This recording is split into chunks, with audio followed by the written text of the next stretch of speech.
Good afternoon, everyone. My name is Ted Hack. I'm the Program Committee Chair for NACD Utah. Would like to thank you all for joining us today and would especially like to thank our sponsors whom you see on the screen at the moment. Today, I would also like to thank EY, who is sponsoring today's session, and that includes our moderator, Robin View from the EY Center for Board Matters. We also, from EY, we have Samta Kapoor, who is the Energy AI and Trusted AI Leader for EY Americas. And then lastly, we have our guest, Renana Friedlich, who is Deputy CISO and Senior Director of Cyber Threat Management at PayPal. And with that, Robin, I turn it over to you. Couple of examples of the kinds of things that you are working on these days. Renata, do you want to kick off? Thanks. Yeah, happy to. So as a deputy CISO at PayPal, I oversee large portions of the security program, ranging from proactive activities such as the bug bounty program, pen testing, and as well as the reactive aspects of the program, including security operations, threat intelligence. In a nutshell, protecting the company against millions of cyber attacks, if not billions of attacks on a monthly basis. And I'm very excited to be here today and share a little bit of some of the war stories and the context around AI with all of you. Thanks, Renana. Samta? Thank you, Robin and Renana. So as everyone would have heard, one keyword, right? Generative AI. Anyone this sound familiar? That's what I'm spending bulk of my time on with the firm. Working with clients across industries, helping them think through the transformation journey. How would you deliver value? How would you do all of the transformations responsibly? And also thinking through the scaling angle of AI and data, and not making sure that we're not forgetting that there is already AI that has been in existence for a number of years. So it's been a lot of fun projects and journeys with our clients to help them transform end to end. Excited to be here, and just like Renana, ready to share a lot of stories and a lot of learnings. Fantastic. Well, to start off, maybe we can start kind of big picture and look at some of the general trends, sort of recent developments. We know that both AI and cybersecurity are both very fast-moving spaces, and so what was current, 6 months ago, even 3 months ago, might be old news now. So first, want to start, Renana, with you and ask a little bit about what you're seeing in terms of how AI, and in particular Gen AI, is starting to empower the threat actors out there. Yeah, that is a great question. So when I think about it, I think about several things. First of all, and hopefully everyone here in the discussion today have had a chance to hear about it, deepfakes. And so deepfakes, in case you have not had a chance to read some of the recent news articles, are situations where not only your voice, but also your video is being impersonated. And I'd like to share a story just from the last year, which I think is very relevant for everyone here on the call, where a financial firm in APAC was impacted by a deepfake attack. And this was the first major event. We've seen many events since. In that particular attack, and this is all public knowledge, you can look it up, an employee from the finance team received an email from the CFO asking them to make a money transaction and with the new company. And the employee thought, hey, this looks kind of suspicious. Something doesn't really make sense here. But what happened after, and I think this is an example we can all refer to, the employee received a meeting invite using Teams. And hey, that organization was using Teams, and he ended up logging into that Teams meeting. What was waiting for him there was a complete ambush. The employee joined the call with the CFO, the CEO, the chief risk officer, and a few other executives, and they applied additional pressure that they need him to satisfy the ask and complete the transaction as quickly as possible. And so we all, as humans, have a tendency and the desire to please our superiors. It's just built within us. And so the employee transferred $25 million to that account. And so I wanted to pause here and think about that. Such high volume. We've seen these attacks for many years. There's nothing new here. But what's new with this particular attack is how they were able to take the concept of typical business email compromise, managed transaction, and take it to a completely new level by the use of deepfake. And so this is a flash warning light for all of us here saying, you know what? Some of the attacks that we've known, that we've responded to as security professionals in the past, now require us to put in new lenses and think about new controls that should be in place. I'll pause here because I can keep going with the stories, but please know that this trend has been ongoing, targeting various organizations around the globe. I've been in conversations with the CISO community and seen attackers and fraudsters taking advantage of this attack method. Robin, back to you. Thanks, Renata. That one is pretty disturbing, and I know we've heard from, you know, again, from, you can see, read in the news and elsewhere, some other sort of equally disturbing stories, maybe related to the deepfakes example. Things like being able to, I think it's called data poisoning, where you're able to inject or you know, the threat actors are putting bad data into, you know, into an algorithm that's gonna create negative in any one of many ways outcomes from that algorithm. Samt, I see you're nodding your head there. Yeah, no, I was, I was thinking, Renana, as you were telling that story, right? It's so impressive how things within AI have changed so quickly that, like, we always had these threats, we always had risks that were coming with AI. But now it has become such a big thing that's rapidly evolving that it's hard to stay in front of. And so, there's like these risks, like Robin, you pointed out, data poisoning, hallucinations that were never things that you thought about with traditional or narrow AI, but now they're coming to the forefront.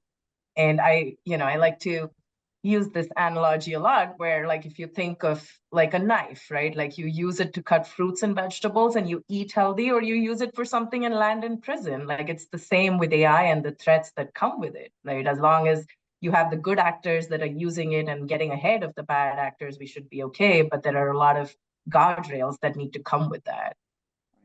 Thanks. And I promise we will later in the session be talking about some of the upside of how AI is being used on cyber threat mitigation, and maybe the, Samta, to use your analogy, where we're cutting our fruits and vegetables and we're eating healthy and getting healthier. So we'll come back to that. I think too, and you both commented on this in the prep call that we had. There's the kind of sci-fi level types of things we just were talking about, like the example that Renata gave, and then there's also just some kind of nuts and bolts impact that AI is having with the threat actor side of things, which is, like many other things that AI is transforming and making cheaper and faster. It's making it cheaper and faster for, let's say, a threat actor to write a piece of malware code, whereas before it might have taken sort of an expert black hat coder to do that.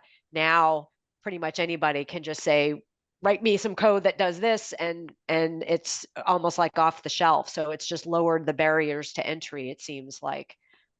Love your perspectives on that. Yeah, I could not agree more. And when I think about it now, and I, just for clarity, I do not recommend you go and do it after this call, but just to give you an idea, like, if you wanted to buy a tool that will allow you to do deep fakes yourself, like let's say you wanted to impersonate your friends or your family, it's about $15-20. It's not that expensive. And it really brings the threshold down in terms of what does it take to be able to execute this kind of attack against Fortune 500, Fortune 1000 organizations. And so I know we're using the example of deepfake, but I also want you to think about the cost of how much it would be to create a new malware, or how much would it be to bypass security controls. We are talking about an era where it is accessible, and it is not only accessible to nation state actors, but it really is accessible to anyone, including us here on the call. And I know, I just want to kind of put in a little bit of a twist to your question, Robin. It's absolutely low barrier to entry for, people to come in and do all these different things. But what we're also seeing is AI increasingly being used to mitigate these attacks or prevent or predict or be able to resolve these, right? And I think we'll get there because I want to spend a little bit more time on the risks before we shift to the. So hold that thought, Samta, because I want to make sure we can flesh out a little bit more on the risk picture and also maybe open up for questions. So I do see a question in the chat about just general principles that the board should use. So we'll definitely get to that. But I would encourage folks, if you've got questions on sort of the risk side, please feel free to put those in the chat so that we can, we can get those on the table. And actually, Samta, I did want to come to you on, we've been talking about sort of some of the cyber related risks, that AI is amplifying. But I know you mentioned, and you spend a lot of time in your role on the trusted AI side, of just some of the general speaking AI risks inside companies that you're working with clients on. I know there's a phrase that's been around for a long time, I think, in the IT world, is shadow IT. As we all started to be able to bring our own devices and things got cheaper, we could all kind of be our own IT shop. But now, can you tell us a little bit about what's now called shadow AI, and setting aside the cyber side of things, but just what is that? What should board members know about that from sort of a risk perspective? Yeah, so what's really happening is, and again, this sort of goes back, Robin, to what you were saying, right? Low barriers of entry. So it's good and bad that everyone can now experiment with AI and build their own tools within an organization to deliver certain use cases or certain agendas that they have in mind. What that is doing is it's giving the ability to many business users who don't really need to be very technical, who don't really need to know all the ins and outs about data, about protection, about being able to truly think through how are you going to prevent sensitive data from being leaked, right? If there's a cyber attack, we know that 90% of cyber attacks result in sensitive data being leaked. So what's happening right now with shadow AI is that everyone has access to this technology. Everyone is using it within their own ways and are trying to build things and do things without truly thinking about the big picture and the implications of this technology. A lot of companies that we're partnering with, and even within EY, right? Like as we transform our organization, as we work with our clients, big learning is that we need to make sure that there are definite guardrails in place. We are thinking about shadow AI. We're thinking about the broader implications of AI, just like deepfake and the story that Renana shared, which was in the news. There are all these different things about sensitive data being leaked, about not really truly knowing how the poisoning is happening, how to prevent that. But we need to get ahead of it as we set up these AI shops and make sure that we're able to contribute in a positive way and mitigate the risks that come with it. Thanks. Maybe just a follow-up question to that. There are always conversations, and I'm coming at it from the practitioner side, about the roles and responsibilities. Who is responsible for AI at the organization? I would love to get your take on it.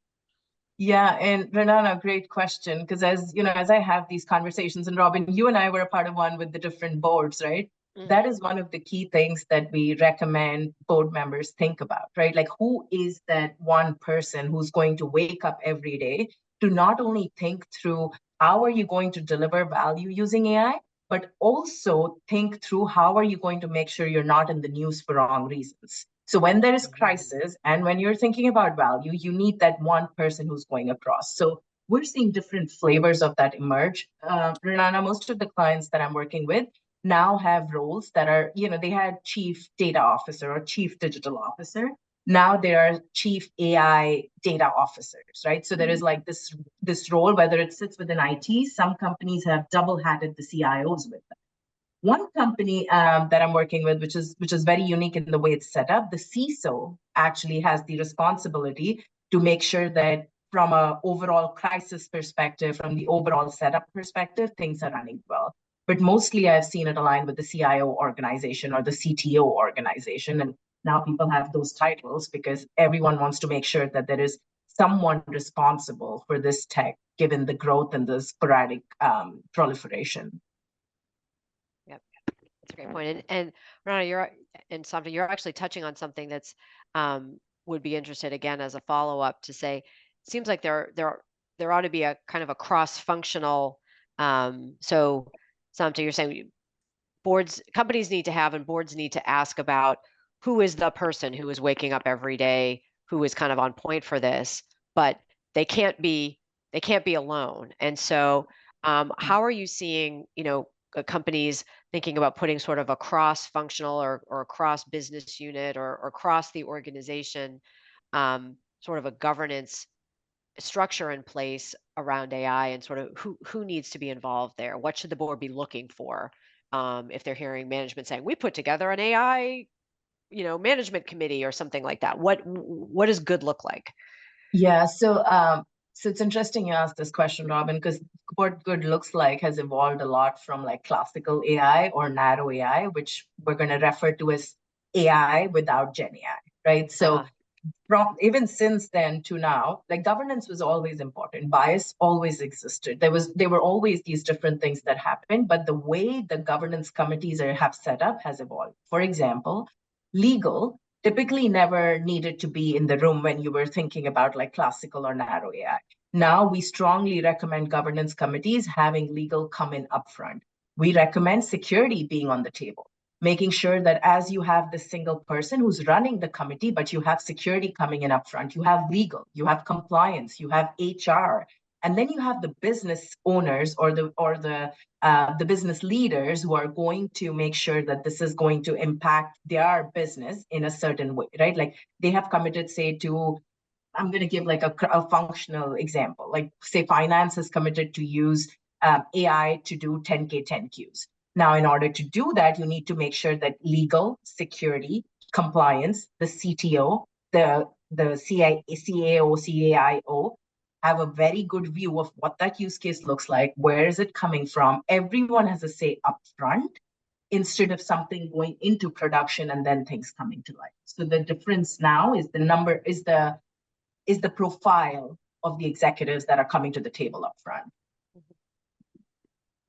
That's great. So those are definitely some things that boards can be on the lookout for and sort of ask. How about, and I was actually on a call before this session for an upcoming roundtable that we're going to be doing, in fact, with NACD in New York in a couple of weeks with large cap company compensation committee chairs, and we are going to be talking about AI as part of the agenda for discussion. And it was interesting because we started talking about, what are some of the things that and I know this is getting maybe it's adjacent, but it's still in the realm of how are we thinking about the future of AI and cyber in terms of what does this mean also for the human capital side of things, and maybe to kind of keep it in our cyber realm, and this might just in terms of what are some of the impacts that that either of you are seeing AI having, for example, on making enabling cybersecurity teams to to be more productive. So it's helping the threat actors be more productive, but also maybe helping some of our teams and the management teams that the board members on this call are overseeing. The human capital strategy for. What are some of the early benefits maybe that you both are seeing there? Well, I'm glad you're asking these questions because I don't want to talk about AI solely in the negative context. And so there are several things here that I'll say both should be looking at in terms of how AI is positively impacting the cyber program. I'd say one is in the area of detection and response. We all know that analysts sitting in Security Operations Center have to deal with massive amounts of data. And so using whether that's dedicated AI that was built within the company or some of the AI tools that are out there, which are now built into the security tools, this should really help reduce the amount of time that it takes to, one, identify what is the issue at hand, and two, what action should be taken.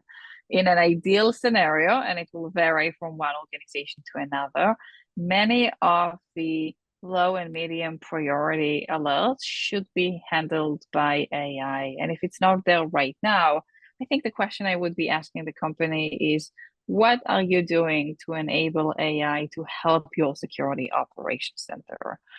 I'd say another area, and this is a topic that I've been really passionate about the past few weeks, is how to use AI to transform the GRC, governance risk compliance space within the cybersecurity program.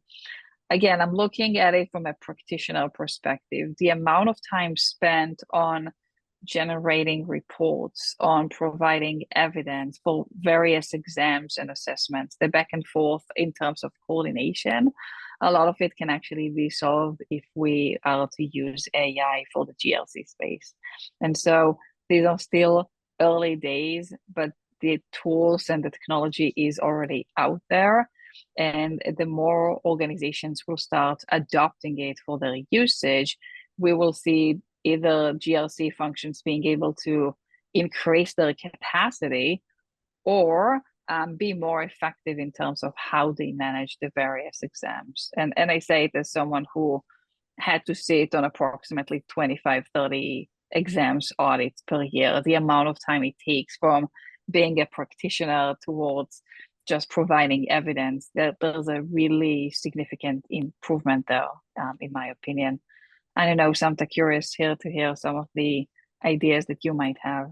Yeah, no, for sure, Nana. And we recently did a survey, and this is going to be a little broader than just the cyberspace, but it brings out a very unique point in the sense that everyone is very excited about AI and Gen AI. When I say everyone, these are the employees that are working for companies that were a part of the survey.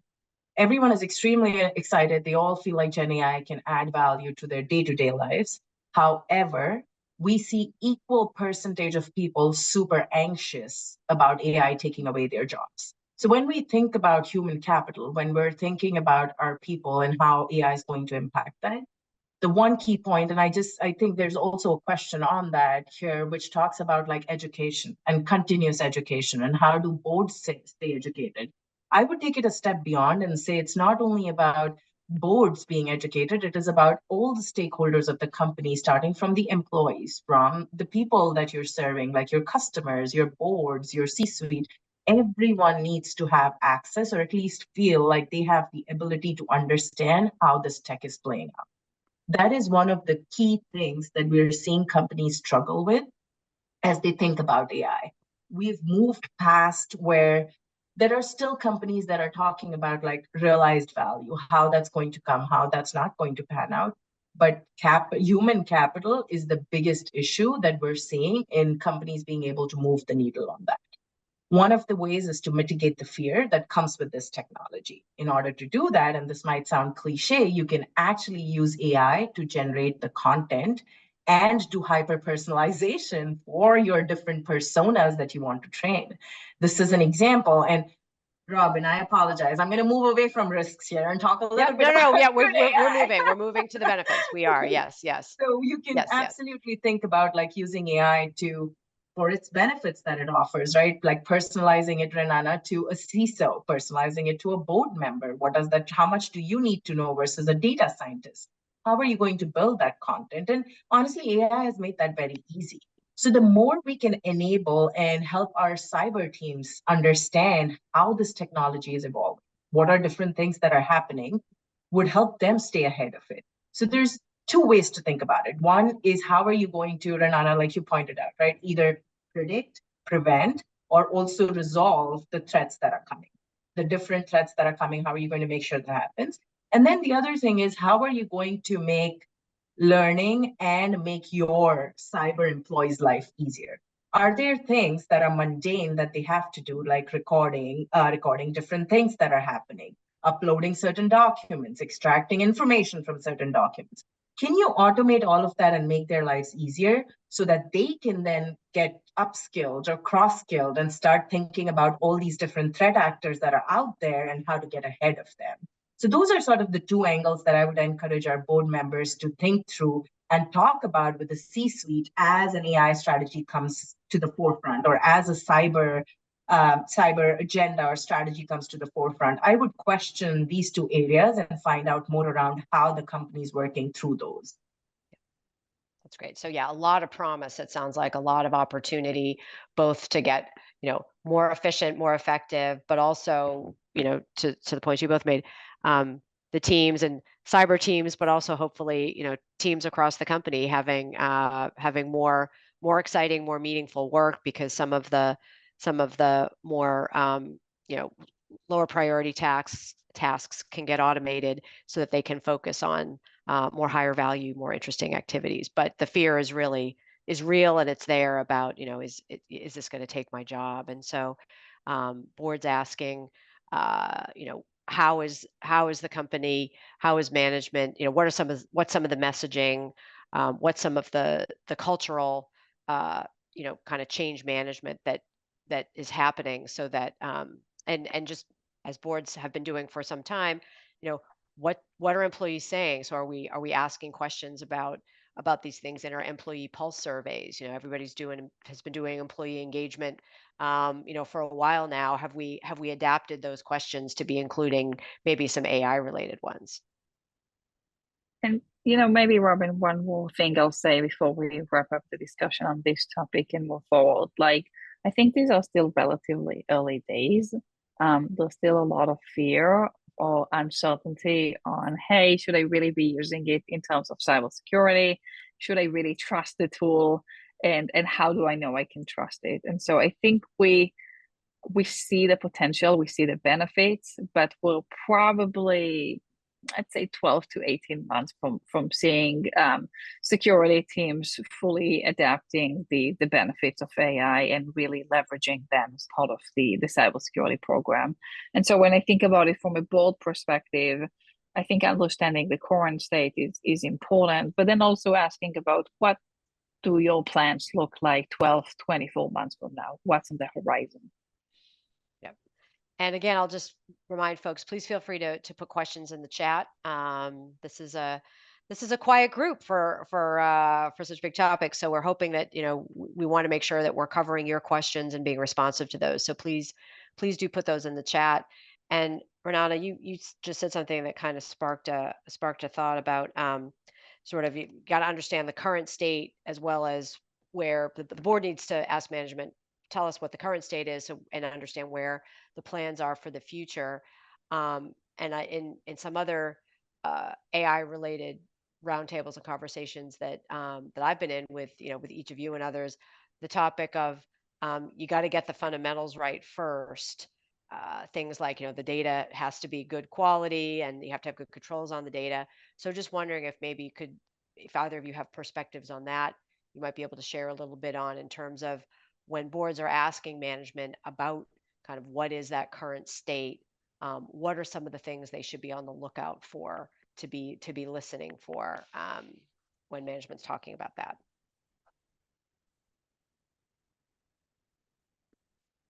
All right, I'll go first. So, I would say there are a couple of questions here that I think boards should be asking. I'd start with looking at it from the prompt aspect, and so recognizing that it's going to be used, and it's going to be used probably with some external tools.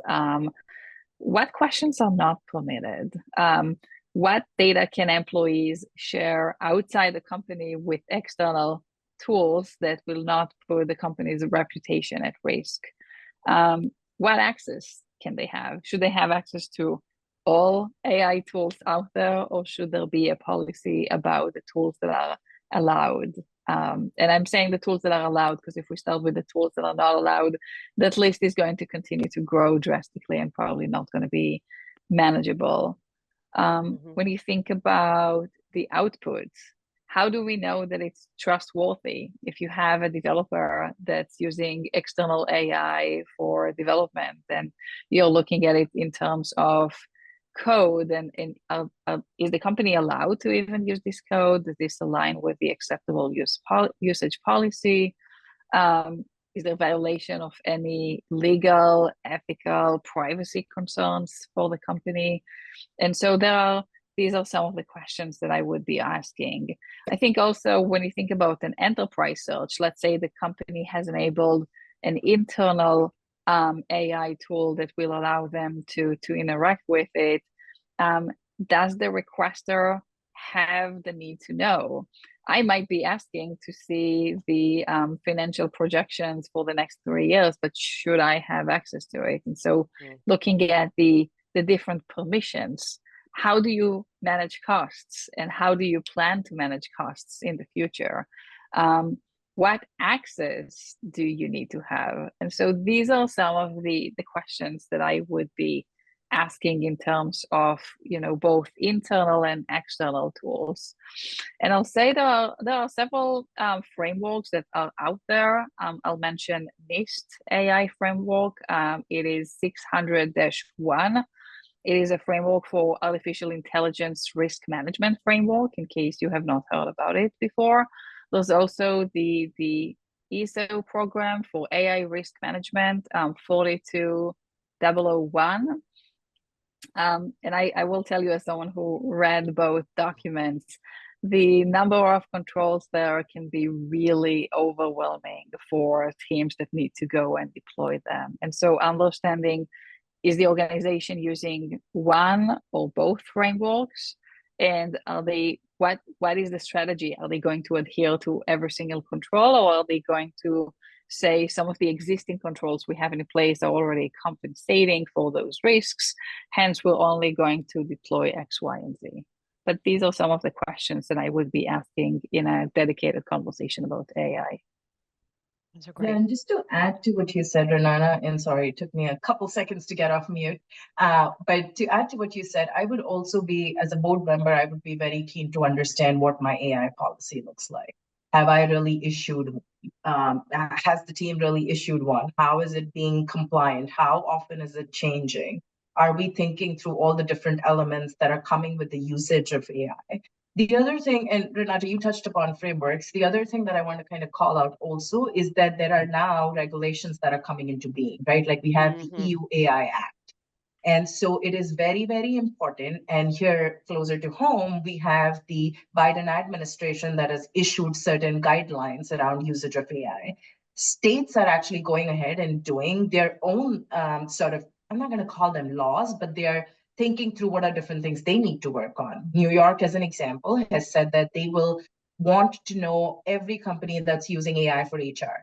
How are they ranking people? What are different things that are coming? And this could happen for cyber. We don't know. California has the SB 1047 that's coming out. All this to say is that as board members, it is very, very imperative to not only think about the threat actors and what is coming, what not, but also be cautious of the regulations that are coming and know very clearly from your leaders and executives and officers about how they have set up the AI teams and AI structure in a way that your AI is audit ready. And audit ready is a strong word, but how do you really know who's using AI where? How do you know the implications? How do you know which AI is more risky than the other? The impacts, how are you going to modulate that differently? And even if we don't have too many details around that, but having a structure and framework is extremely important. And as board members, questioning that and making sure that you're very aware of it is going to be front and center. Great. Thanks. And a couple questions in the chat now. So there's one, how should boards think about AI as a way to redeploy and retrain human resources? So this is coming back to the conversation we were having a few minutes ago on human capital. Thinking about the concerns, the question says, that have come up with like the Actors Guild, auto workers, and more recently dock workers. So either of you have thoughts on that? Yeah, so the latter part of the question, so this basically, I would think about it in different categories of companies, right? So when we think about the broader data that is being used to train large language models, which is the basis of generative AI, I apologize for a little bit of a technical term here, but the fact is that those companies are like the Microsofts, the Anthropics of the world, where it is going to be harder for organizations that are using these large language models to really impact that corpus of data, right? Because that is what the large language models have been trained on. And as users, as corporations, you are basically taking those language models and training them on your data. So the first part of the question then is the fact that it would all, again, like talking about the anxiety, making sure that your employees have very solid training plans, a very, very, very good understanding of how this model is changed to work on your data to get them the insights they need is very important. And Renan, I think you touched upon it, right? Like making sure there is like role-based access. So everyone knows not only like persona-based training, but also role-based access to all the data that's there, all the insights that are there. So as board members, when I am thinking about how to retrain human resources, I would do a little bit of an analysis to say, because there are, again, right, a cliche, but you can use AI to do these analysis actually, is understand what skills truly exist today in your executive team. Where do you think that your either executive team or for the employees, a certain segment of the employees, where they can be uptrained, upskilled, cross-skilled? What does that look like? Then I would think through, are there certain business processes end to end that can be blown up in a positive way? And again, as we think about transforming EY, we are doing a lot of that. So happy to get into whatever level of detail we need to. But the fact is that there can be piecemeal things that you're doing with your resources that you have. And then there can be a big, broad picture where you truly think about redefining the business process. And in order to do that, then you start training your employees very differently. You start giving them training programs, the tools and the ammunitions to truly redeploy them and the time that the beauty of AI is creating to do more high-end tasks. That's sort of how I would think about that. Great, thank And, you. and I think the reality is like we should all get excited about the things that we absolutely hate to do. And we can either stop doing or minimize the amount of time we actually have to do that. And so to me that's a really important aspect about showing employees what they can do with that time instead. And this will be a complete game changer in terms of how they spend their time. Mhm. Great. Thank you both. A couple questions on regulations, since this is something, as you mentioned, it's already been a pretty active space, and it's going to just continue both at different levels, just like we saw with cybersecurity, where there are things happening um, in international jurisdictions like Europe, things happening at the U.S. level, at the state level. So there's all kinds of at the potentially the industry level. So it becomes a patchwork. So a couple questions on regulations from the chat. One asks. Do these various regulatory bodies, is there a definition of AI out there that everybody's using, or are there different definitions? So maybe we start with that one, and then a follow-up question would be, how do you both see some of these emerging regulations? Again, recognizing it's early days, is that going to get in the way of maybe some of the innovation or some of the strategies that companies are developing? Yeah, I'll take the second question first, if that's okay. And then, Renan, I would love for you to add in as well. The way I am seeing it, Robin, again, right, like this is working with companies across industries as well as within our firm, is honestly the fact that I know whenever the word governance comes up, we all want to throw our hands up and be like, this is going to impede innovation. Like, this is the end of it. Why do we have this?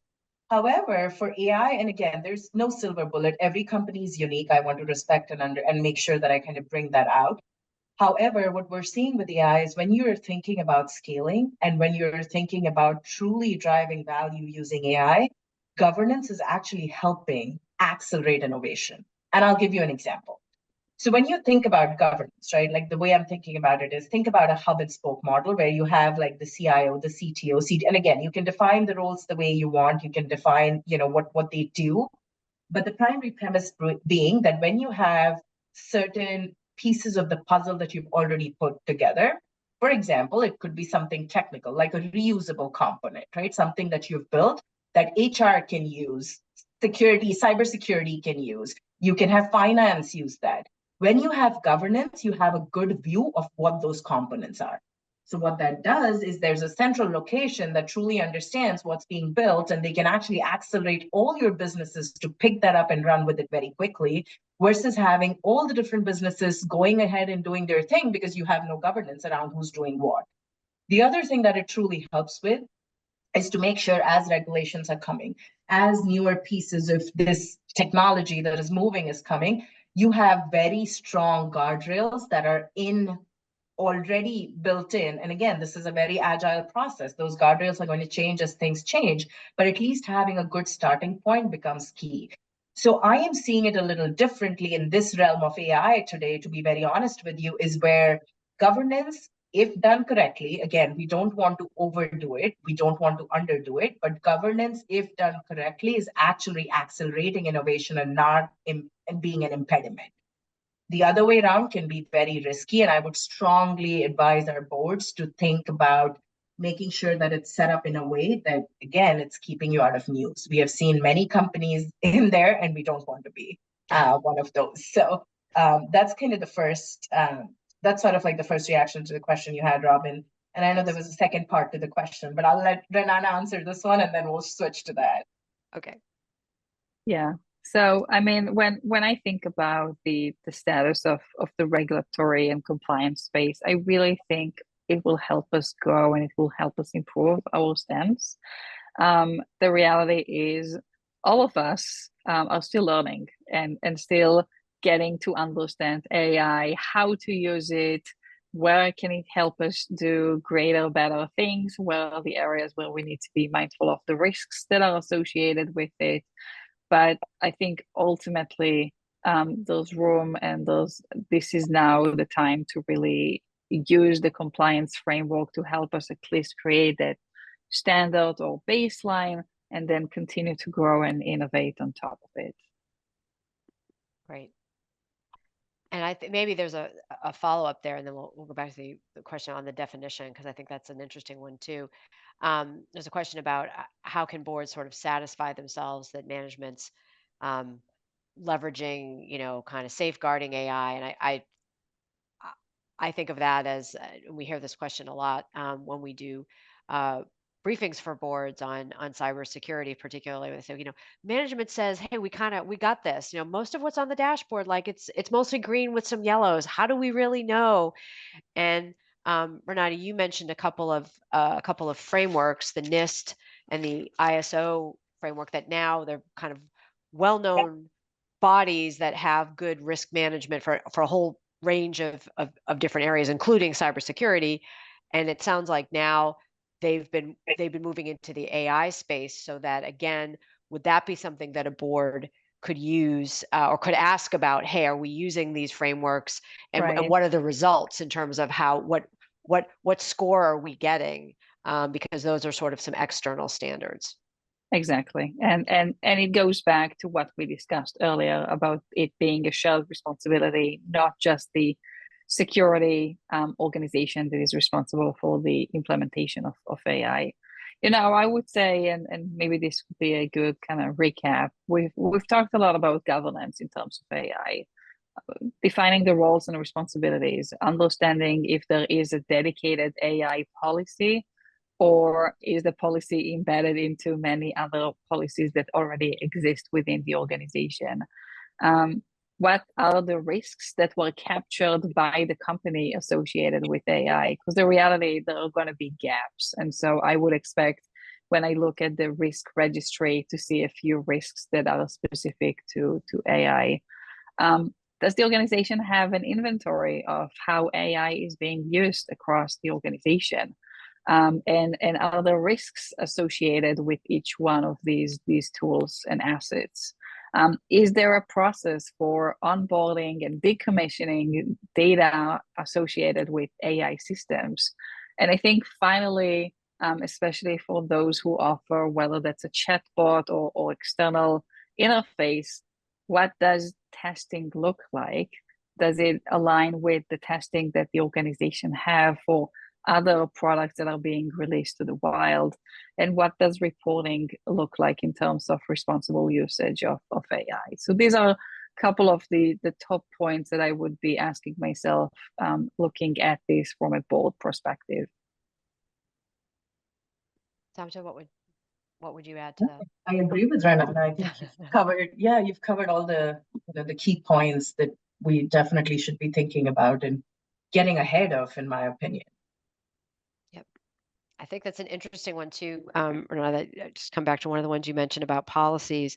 I know, for example, our firm pretty early on put out a policy around what tools were permitted to Sam's point, what were not, how we can use, our own data or clients' data, and our firm actually has sort of a walled garden, which I know some companies are doing, larger companies. I don't know if either of you have thoughts on that, but where basically we've got a chat GPT like tool, but it's only using the firm's data so that we are able to maintain controls on that. Is that something Yeah. we're seeing a lot of bigger company, maybe on the bigger company side do? We Yes, definitely. Sorry, yeah. go ahead. No, please, something. I'll No, follow. I was going to say we definitely are seeing that, Robin, right? Like making sure that again, you have the tools in the hands of the people who need them and that who are able to understand the implications, but at the same time being cautious about how. There have been like, I keep talking about the companies in the news, but honestly, the community impact of what happens with AI when it's not used correctly is immense. So, for example, there's a financial institution that gives out mortgages, right? And it totally eliminated women and people of color to give them mortgage discounts. When there were healthcare companies that were supposed to treat certain segments of the society the way they should have, that didn't happen. And again, data can be biased. The good and bad about AI is that these risks in AI can creep across the life cycle. And as board members, knowing that is very important. It can start from when you are thinking about that use case to truly create impact, to actually when you're building an algorithm on the data, to the algorithm building, and also as users. So I personally also think that we're a while away from AI running the world. But again, I don't have a crystal ball. I wasn't anticipating AGI to come as soon as I think it's going to come. But all this to say is that what we can do is we can make sure that we're asking the right questions in terms of the human and AI interactions. We are making sure that AI is enabling and taking away the mundane tasks and has enough human oversight to make sure that it doesn't create negative societal impacts. So this goes beyond just, thinking about the employees, what you're going to ask your C-suite, but also about how you're going to keep communities safe and ensure that they are not getting the brunt of something just because of the setup of AI or just because we as board members in our positions did not think through the end-to-end life cycle and where risks can creep in and ask the right questions. So I would strongly urge us to just also play with the technology, understand how it reacts, what are different things it can do, and that would enable us to ask the right questions too. Yes, I agree. Garbage in, garbage out. One of the favorite things I like to say, but completely in alignment. And data, is not the luster these days. It's all about generative AI because everyone's getting funding that way. But it is very good to keep in mind that there are historical biases that have existed for decades, for many, many years that we need to be very mindful of. And so make sure the data is also set up very, very well. Yeah, and to your point, Samt, I mean, we're talking about bias in decision making from AI models. It's not that bias in decision making doesn't exist when humans are involved too. So it's all about just making sure that we've got good processes and good controls so we don't have unconscious bias either happening coming when humans are involved or when the model's involved. Oh, Renata, did you want to? I just wanted to say one thing. When I think about AI, and this is how actually my AI journey started, I'm also thinking about data loss prevention. And how do you know that data is not leaving the organization when employees are using AI tools? So we talked previously about one, having a policy that says which tools are allowed outside the company's network. And then two, how do you know that there are the right controls in place? There have been several data breaches over the past year where employees copied personal information, PII, into externally facing AI tools and Gen AI. and these were exposed outside the company's network. So I have to bring that aspect, and especially if we're thinking about reputation management, keeping the company outside of the news, recognizing that the existing controls that the company has for data loss prevention have to be expanded to look beyond the traditional threats. Yeah, for sure. I've heard some of those types of stories too. Renana it shared at some some of the director roundtables that we do, and I think it's important to many cases these aren't employees that have bad intentions or are malicious actors. They genuinely just didn't know that by copying, let's say, a couple of hundred lines from an employee engagement survey and putting it into ChatGPT, thinking this is going to help me produce a really fantastic report for the CHRO, and really get some good insights. They had the best of intentions, but they just weren't aware of the impact that it was going to have. And that's why it goes back to the points that you both made about training and making sure that folks understand the why behind the policy. It's not just you can't do this, but this is why. And instead of the conversation being about why we can't do this, let's talk about what we can do and how can we do it securely. Mm-hmm. Yep. I want to ask, come back to a question that came up earlier in the chat about specifically board education, and I know this does come up a lot, where this is a space where we're all coming up the learning curve, as you both said, together, board members, members of management, the regulators, all of us. And so if either of you have any suggestions about, what are some good sources of information that board members, either individual directors or members of management, others can draw on to sort of stay informed, keep pace. There's a lot happening. It can be hard to do that, but any suggestions that either of you have would be great.